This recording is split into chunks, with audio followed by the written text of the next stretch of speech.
Bismillahirrahmanirrahim. Assalamualaikum warahmatullahi wabarakatuh. Halo adik-adik SMA kelas 12. Selamat datang kembali di channel New Berbagi. Pada video kali ini kita akan membahas bagaimana cara mudah menghitung genotip dan fenotip dari hasil keturunan. Dan ini merupakan video kelanjutan daripada video yang pertama, yaitu bagaimana cara menentukan jumlah macam gamet. Nah, ini yang saya maksud, yaitu kita menghitung genotip dan fenotip dari suatu hasil keturunan. Baiklah, sebelum dimulai, nah bagi adik-adik yang belum mendukung channel ini, seperti biasa silakan subscribe terlebih dahulu, kemudian aktifkan loncengnya, dan jangan lupa silakan di-share ke teman-temannya. Baik, kita mulai. Nah, ini tips bagaimana menghitung fenotip dengan diagram anak garpu. Nah, cara yang pertama, jika menghitung fenotip hasil keturunan menggunakan diagram anak garpu, maka tidak perlu mencari macam gamet. Itu yang pertama. Kemudian yang kedua, kita langsung pasangkan setiap alel pada kedua induk sealel, menghitung jumlahnya, kemudian menggabungkan dengan pasangan alel lainnya yang bukan sealel dan mengalikan koefisiennya.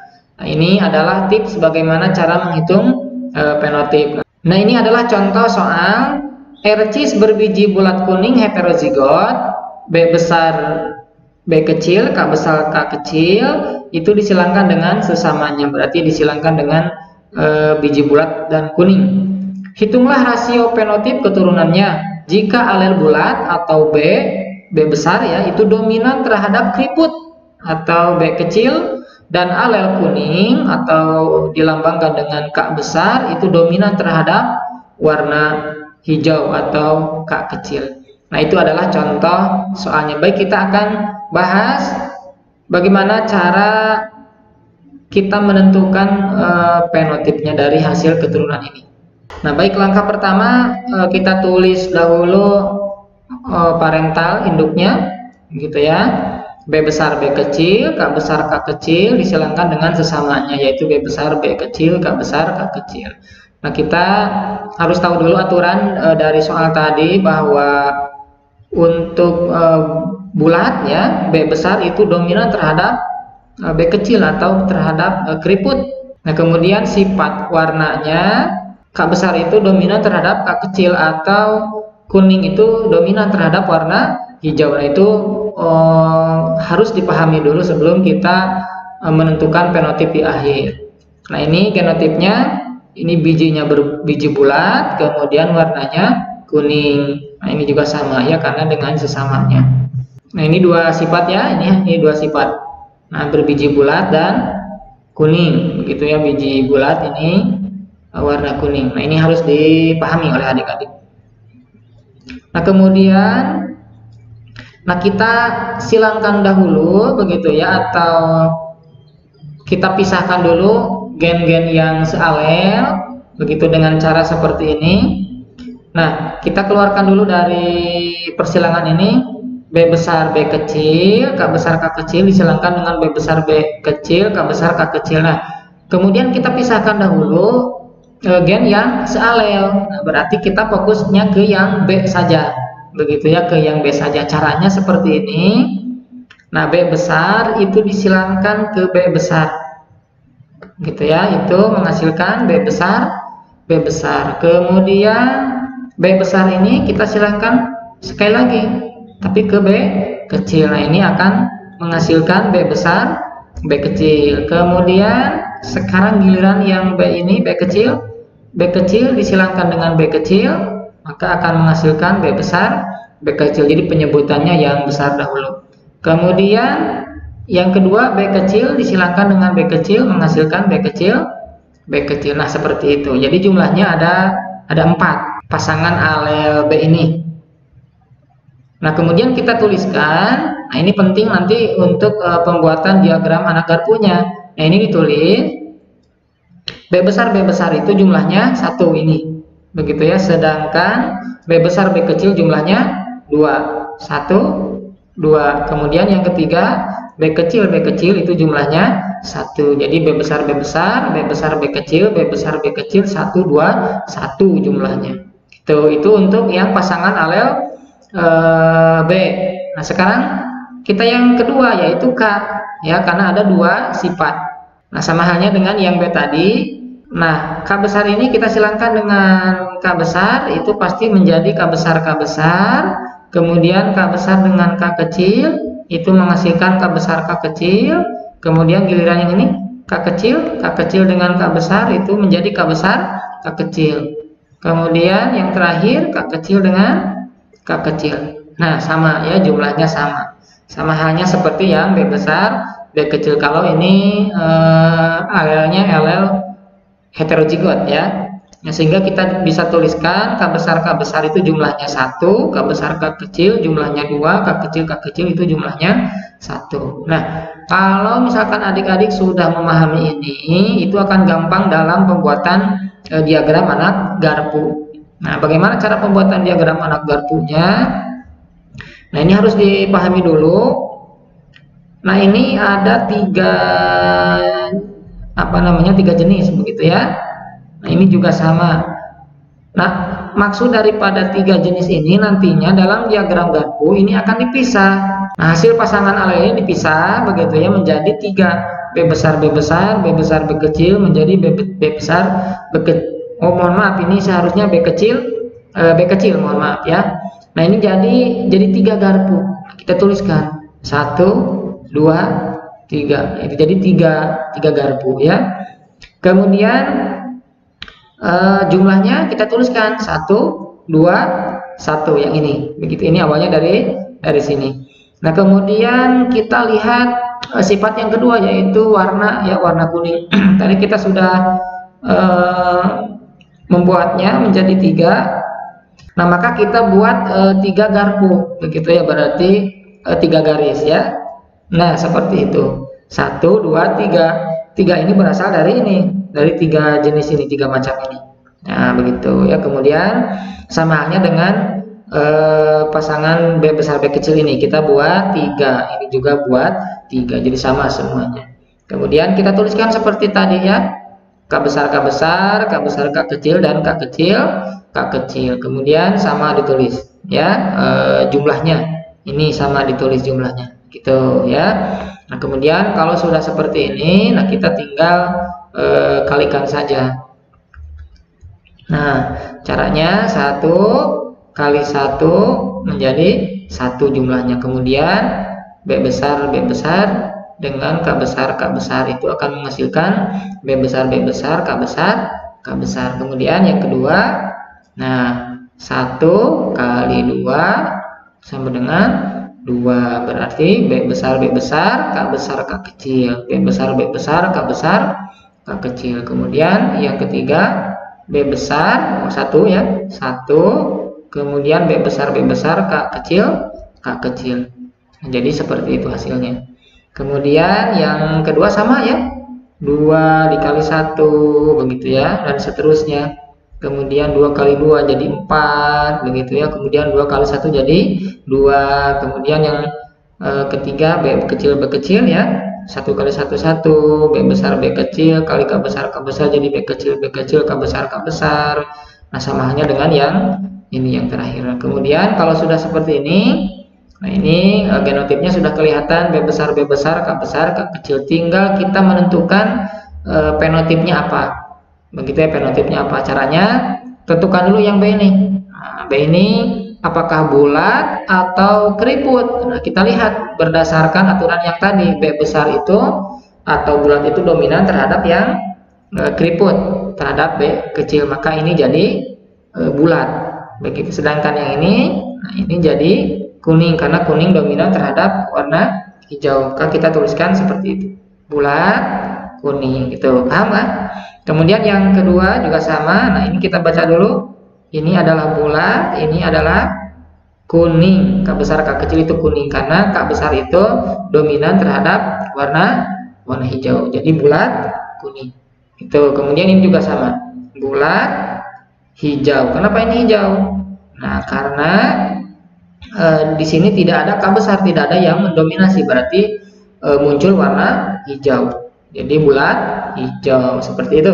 Nah, kita lanjutkan ya. Kemudian B besar B kecil, K besar K besar ini jadi bulat kuning. Nah, seperti itu. Bulat kuning ini jadi bulat kuning. Nah, kemudian ini bulat hijau. Nah, jadi bulat hijau. Kemudian ini jadi, nah ini beda lagi. Ini sifat bulatnya sudah tidak muncul ya. Yang mendominasinya sudah tidak ada. Begitu ini tinggal B kecil B kecil. Makanya ini bukan bulat tapi ini keriput. Nah, keriput berwarna kuning. Kuningnya dari sini. Kemudian B kecil keriput kuning.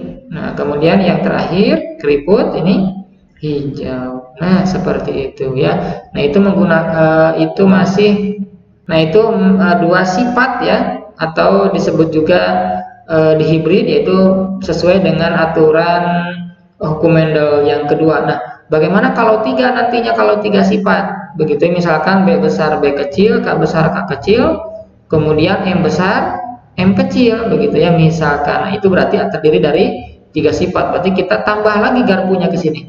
Gitu ya. Nah, kita kembali lagi ke soal yang ini, hasilnya seperti ini. Kemudian untuk perbandingan fenotipnya kita hitung.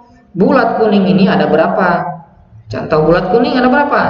1, kemudian ditambah ini 2 jadi 3, ditambah ini jadi 5, ditambah ini jadi 9. Jadi jumlahnya bulat kuning ada 9. Kemudian sekarang hitung bulat hijau.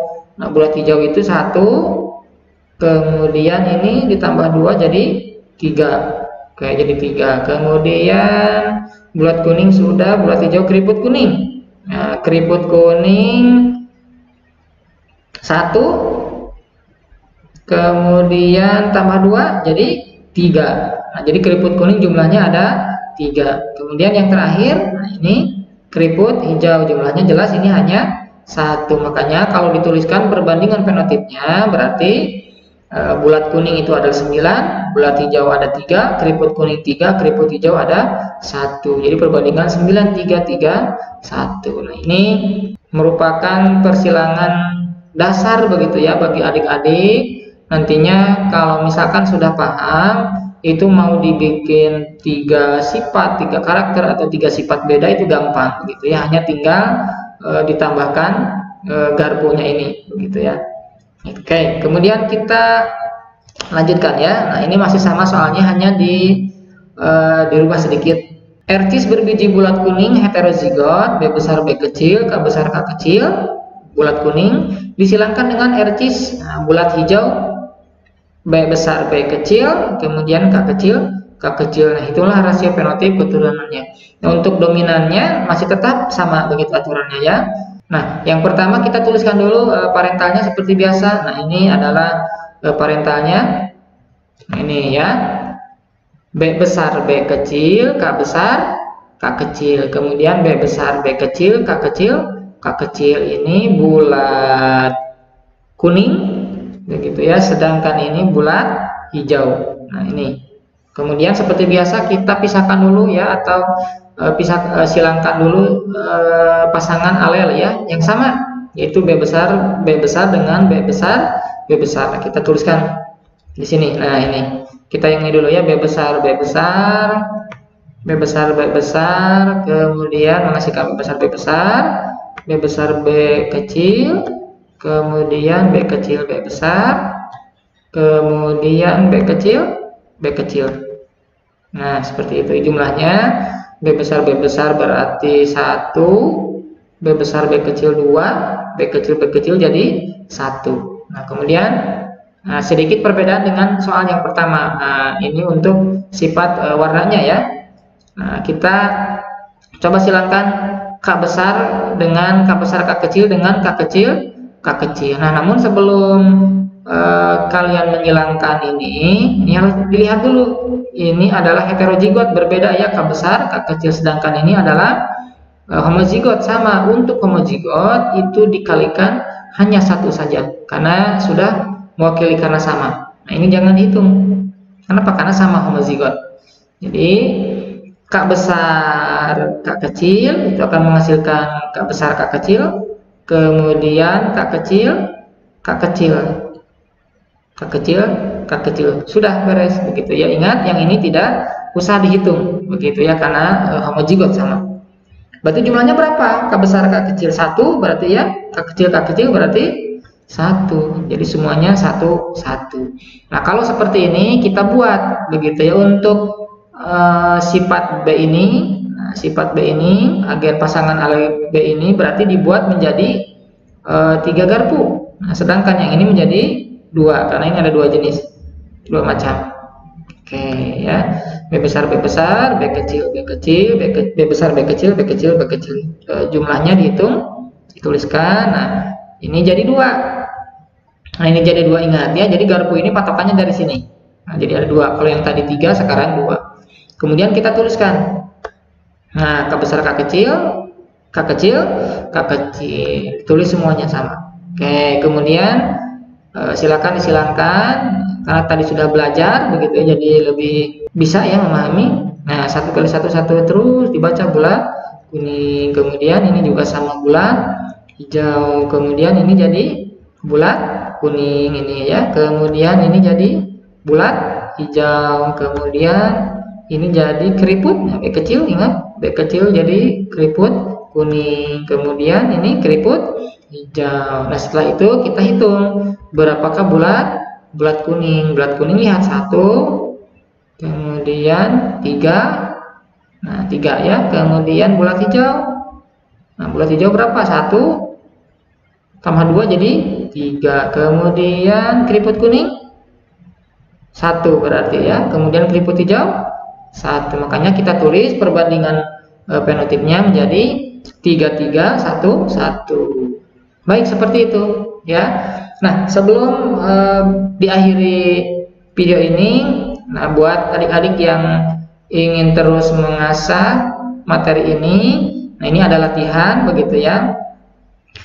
Ercis berbiji keriput kuning, berarti B kecil, K besar, K kecil, itu genotipnya. Disilangkan dengan ercis bulat berwarna hijau, B besar, B kecil, K kecil, K kecil. Nah, hitunglah rasio fenotip keturunannya. Itu ya, silahkan adik-adik berlatih secara mandiri.